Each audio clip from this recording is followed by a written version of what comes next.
माया, चलो जल्दी से उठ जाओ, अभी सब काम बाकी है, चलो जल्दी।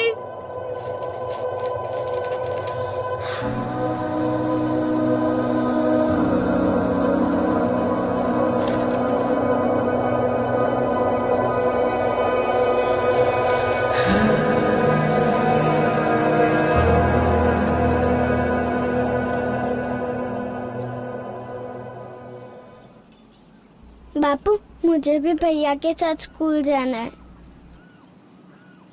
तू स्कूल जाके क्या करेगी छोरी? भैया की तरह मुझे भी पढ़ना है।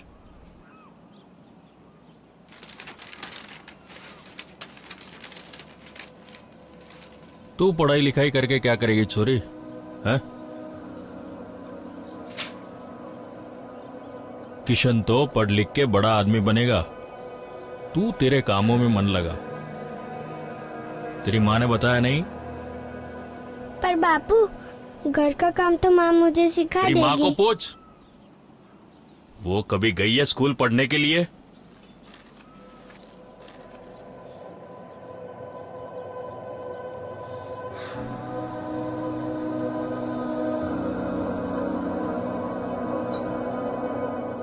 और बेटी, तुझे पढ़ाई लिखाई करके कौन से हिसाब किताब करना है?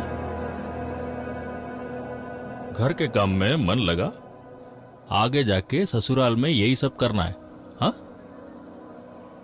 और हाँ, जिस गली जाना नहीं उस गली का पता क्यों पूछती है?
सुन माँ, मैं मेरे दोस्तों के साथ फिल्म देखने जा रहा हूँ, तो आने में देर हो जाएगी।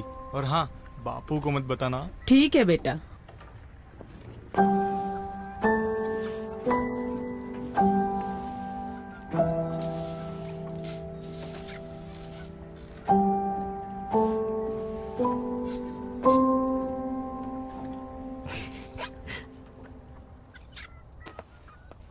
किशन, सुन तो। हाँ माँ। तेरे बापू वो माया के रिश्ते के बारे में कुछ बोल रहे थे, क्या हुआ उसका? अरे हाँ, वो तो आपको कहना ही भूल गया। बापू बता रहे थे कि माया को देखने के लिए लड़के वाले आने वाले। भैया, अच्छा, मुझे स्कूटर चलाना सिखाओगे? मुझे भी सीखना है। देखा माँ, इसका फिर से शुरू हो गया। कभी कहती है ये सीखना है, वो सीखना है, ये करना है, वो करना है। अब आज बोल रही है कि मुझे स्कूटर चलाना सिखाओ। सुन, अपना ध्यान अपने घर के कामों में रख। वो सब सीखना जरूरी है तुझे, ये सब नहीं। बाकी कामों के लिए हम बैठे हैं इधर। और हाँ, ससुराल में भी होंगे ना घर चलाने के लिए मेरे होने वाले जीजा जी। है ना माँ? हाँ बेटा।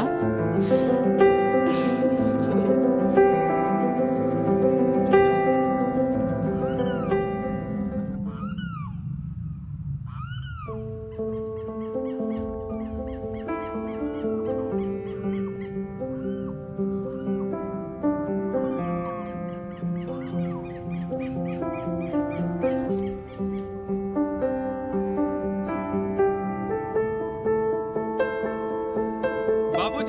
लड़के वाले आ गए।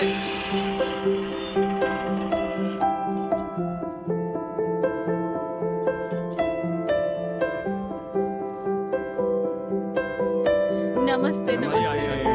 नमस्ते। आइए आइए। आइए आइए।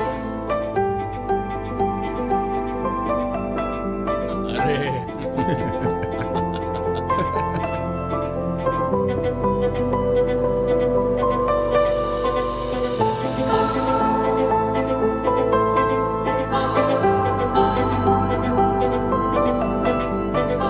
अरे बेटा, ओ, नमस्ते। सुखी रहो सुखी रहो। हाँ अंदर। आइए आइए। जी जी आइए, बैठिए बैठिए।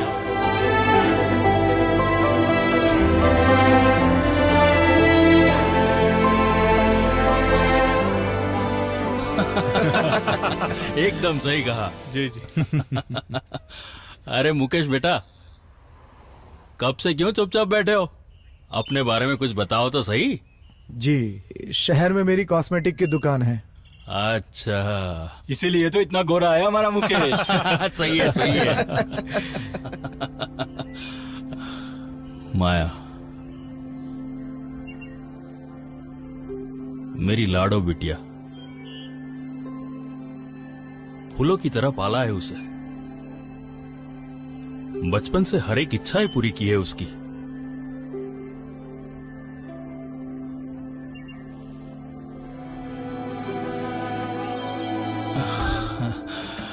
घर के काम में बहुत अच्छी है। आपके घर को बहुत अच्छी तरह से संभालेगी।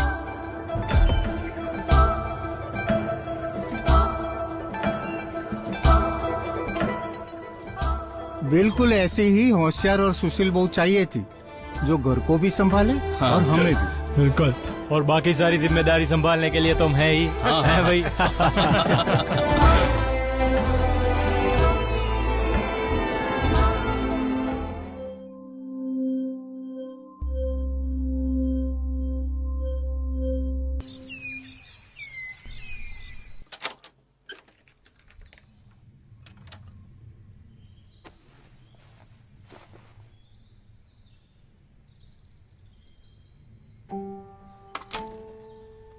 रोशनी, वहां पे क्यों खड़ी है? भाई का डब्बा लाके दे मुझे जल्दी।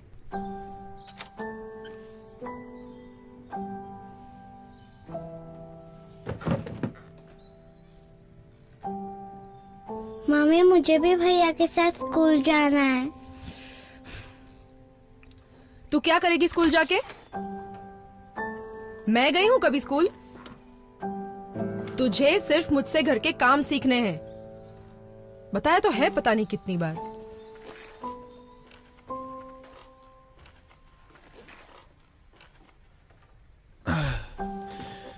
लालू, बेटा स्कूल के लिए तैयार हो जाओ। हाँ हाँ जी पापा, बस 2 मिनट में हो ही रहा हूँ।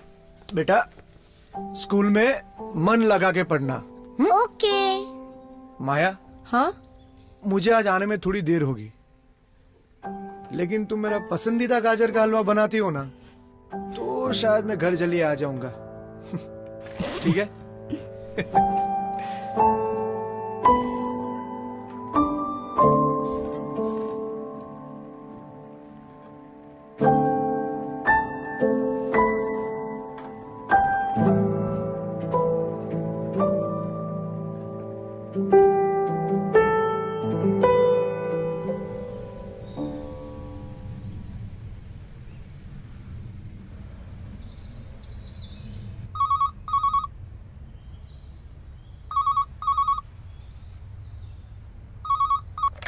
हेलो। हेलो। हाँ जी, हेलो। हाँ जी, बोलिए। मेरी आवाज आ रही है? हाँ, सुनाई दे रही है, बोलिए। हाँ जी, मैं सिटी हॉस्पिटल से बोल रहा हूँ। हेलो। हेलो। मुकेश हाँ, का- बोलिए। मुकेश का एक्सीडेंट हो गया है और वो अब नहीं रहे। हेलो। हेलो।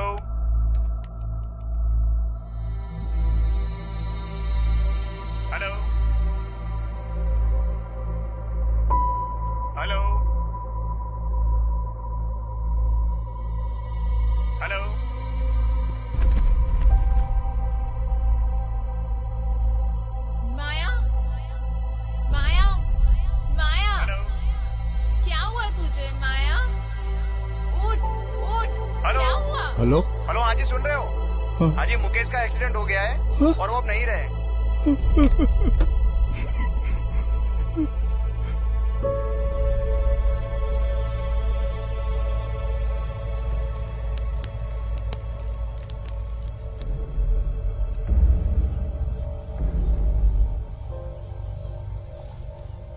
बाबूजी, वो मुकेश के दुकान की चाबी आ गई है।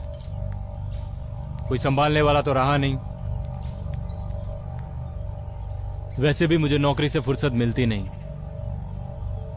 तो दुकान बंद करवा दी है। ठीक है बेटा, तुम्हें जैसा सही लगे। बाबूजी, आपसे माया के बारे में बात की थी। मेरी इतनी कमाई है नहीं कि मैं सबको संभाल सकूं। आप माया को उसके मायके क्यों नहीं भेज देते?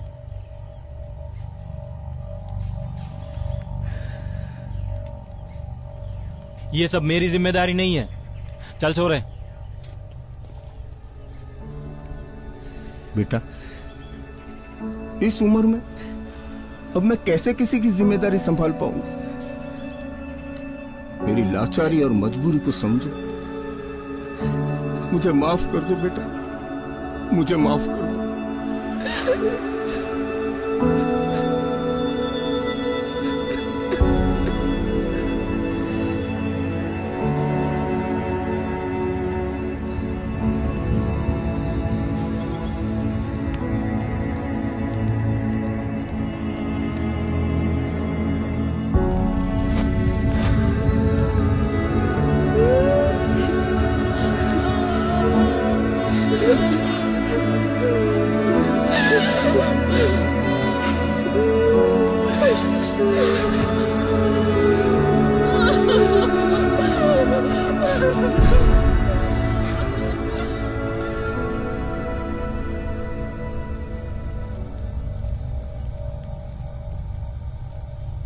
बेटा, अंदर जाओ। ओके, जाओ। चल रोशनी।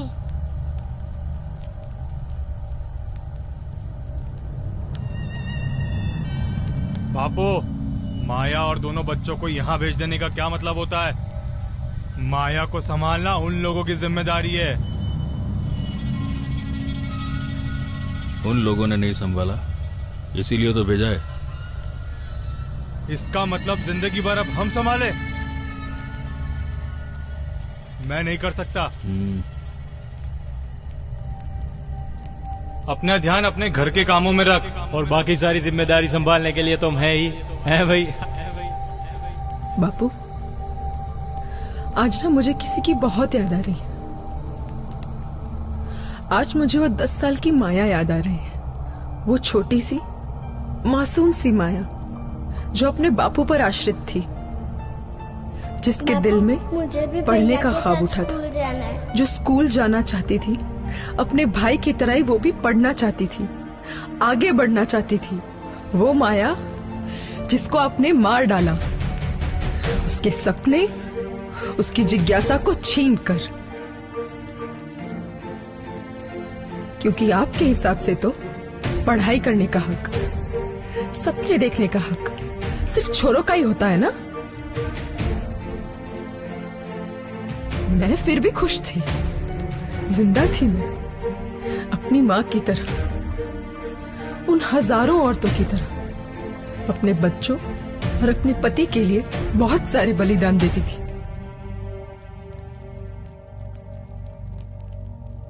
और इस विश्वास के साथ जीती थी कि मेरी रक्षा करने के लिए, मेरा घर चलाने के लिए, मेरे बच्चों और मेरी जिम्मेदारी उठाने के लिए मेरा पति है ना। कहाँ है मेरा पति? मेरा पति तो नहीं है। बापू, एक बार और कोशिश करते हैं। मुझे भी पढ़ना है, मुझे स्कूल जाना है। क्या हुआ बापू? दो ना वही जवाब। तुझे कौन सा हिसाब देखना है? मेरे पति की दुकान बंद हो गई बापू, क्योंकि हिसाब देखने वाला तो कोई रहा नहीं।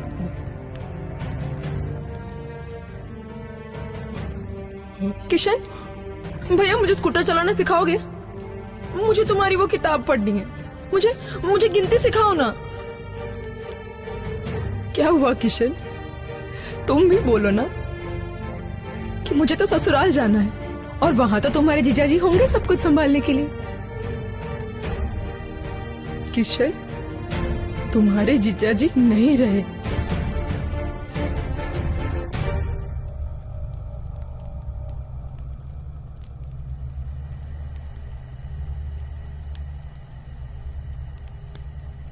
आज अगर मैं पढ़ी लिखी होती, कुछ सीखी होती, तो मेरे पति की दुकान ऐसे बंद नहीं होने देती, कुछ भी छोटा मोटा काम कर लेती।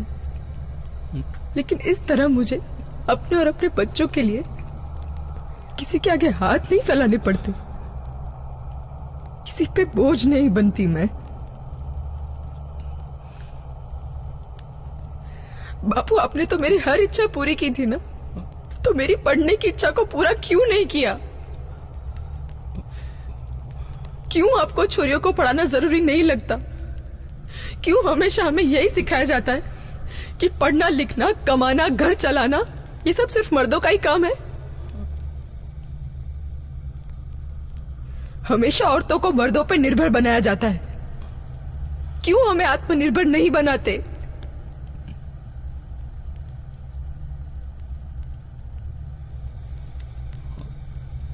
बेटी, शिक्षा पाना हर इंसान का जन्मसिद्ध अधिकार है। आप कौन होते हैं उसे छीनने वाले?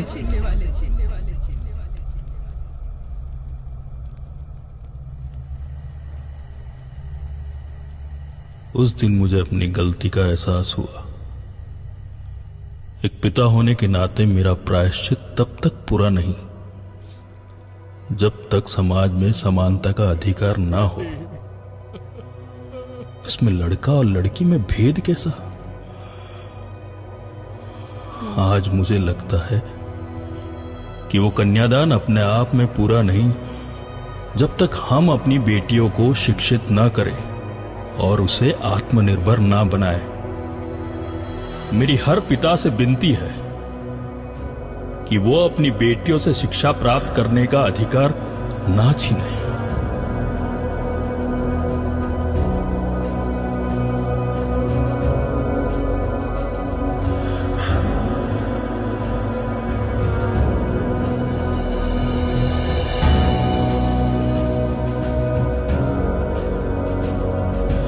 चल रोशनी, जल्दी आ, स्कूल के लिए देर हो रही है। चल जल्दी आ।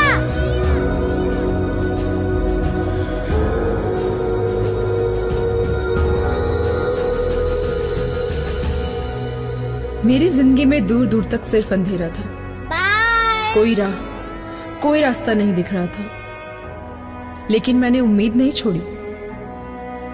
अब मैं अपनी बेटी को पढ़ा रही हूं और मुझे विश्वास है कि मेरे और मेरी बेटी के इस अंधकार भरे जीवन में रोशनी जरूर आएगी।